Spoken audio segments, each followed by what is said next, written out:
I have been a potter for 40 years, and I have been teaching at a private high school. I teach middle school and high school, and run an upper school environmental club, and have created an eco-literacy class in the middle school.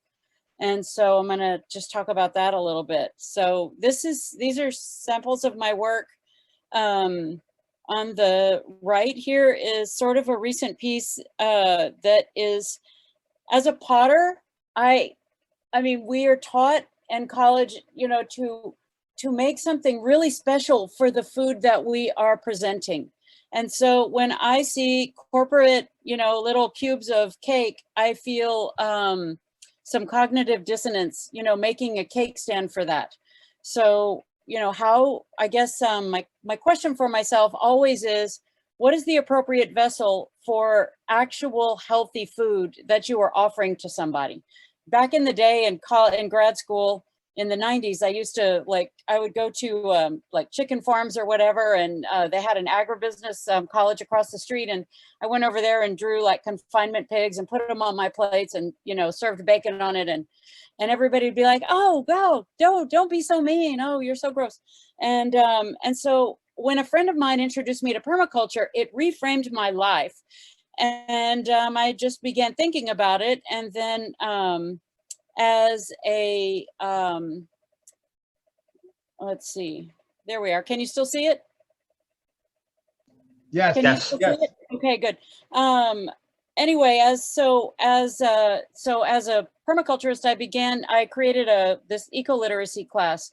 So, and the kids get an idea of nutrient cycling. I mean, they have no idea why not to put a banana peel in the garbage. And so this is them at our city's resource recovery facility, they call it. You know, all the sewage goes there. So this is the sewage being treated in Austin, you see right here. And the kids are on a field trip there. Like, they get an idea. So we also have a garden class, and this is composting, and this is all student run. Like, they collect the gross stuff from the dining hall and they bring it over here and mix in leaves, and we partner with everybody on campus to get this job done.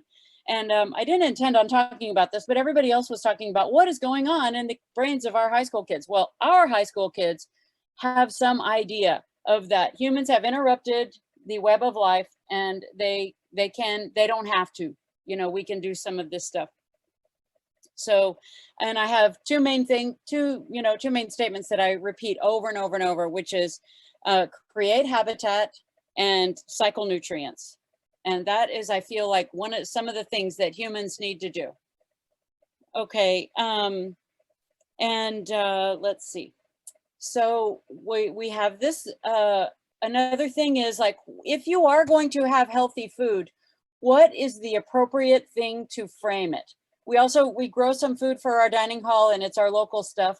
And how do you appropriately frame and present something, you know, this gift of love that you have grown with your hands, with your microbes that you've been nurturing from the garden? What is the best way to do that? And for me, it's framing it with the color of the garden. Okay, I am also very interested in the history of ceramics. And so when I look at some of these, you know, typical like serving pieces or whatever, they're commemorating something, or they're trying to create like this general bucolic natural scene. But oftentimes you will be served on something like this, you know, canned green beans with probably BPA in it or something like that, or coffee from who knows what plantation. And so and then like these English jug on the top right, I mean, it has these beautiful embossed designs, but I mean, the potential is lost. I mean, they're showing a drunk guy, and that's about it. I mean, what else can we do? So this is, now we're not talking about the school anymore. We're talking about me, the artist, facing cognitive dissonance and wondering how to best offer food that's healthy and from the garden. And so my new thing as of this year is I am putting these banderoles, which are sort of like waving ribbons, the old timey like talk bubbles. And so, and I'm just trying to make obvious written down, like, what is the important stuff behind what you've got here? Because it's invisible. It's how do you bring the invisible visible? Why not put it right on the plate? So let's talk about biodiversity. I have an upside down tree and a right side up tree because you can turn the plate. Again, like physically turning the plate is sort of like, you know, showing that there's a cycle. Yeah, there's no top, no bottom, you know, there's not a hierarchy or whatever. Anyway, I've got a soil food web. I have another word there, nutrient cycling. So anyway, so there's nutrients in the soil. Okay. Here's another one that just says, and it's hard to read. Okay, down here, it does say cycle nutrients right there in the bottom of this tree of life. You know, what's it? I mean, let's bring the tree of life back, not just as a motif, but let's talk about its foundational ability to like hold nutrients and move them around and stuff like that, all at the bottom of the root system.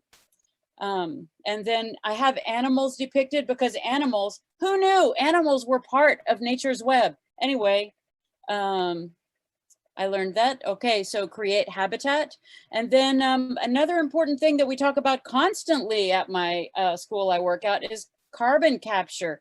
So trees, grasses, there are so many ways that the soil holds carbon. So down here at the bottom, very hard to read, but it does say carbon capture down there.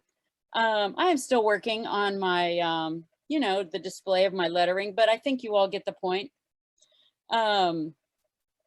So I put another one in here, soil is habitat.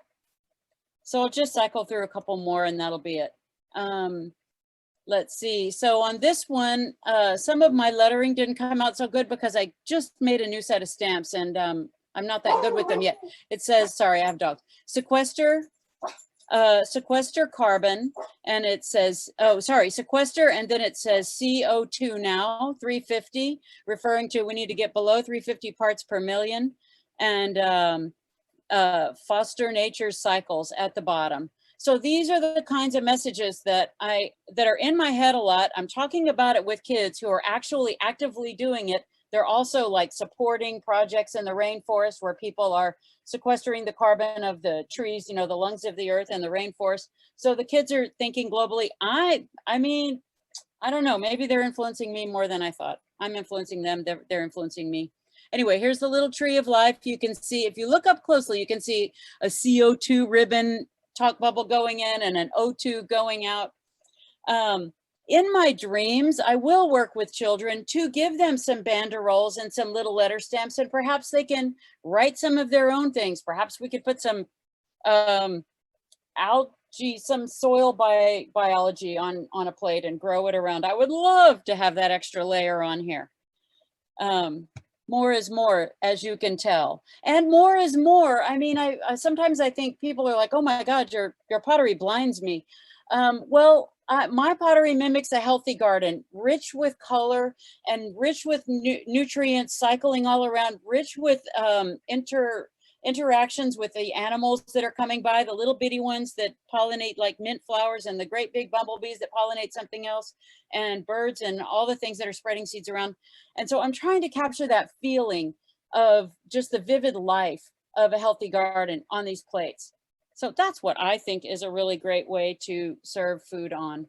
Oh, and I threw this in just for fun. So this is a mountain range. I'm trying to do some more vertical things, not just like commemorative plates, but you know, showing soil at the bottom. You cannot see my little embossed sort of little nematodes and bacteria and amoebae all down here, but anyway, they're there. And then I have mountains, and then this is based on a Chinese mountain censer.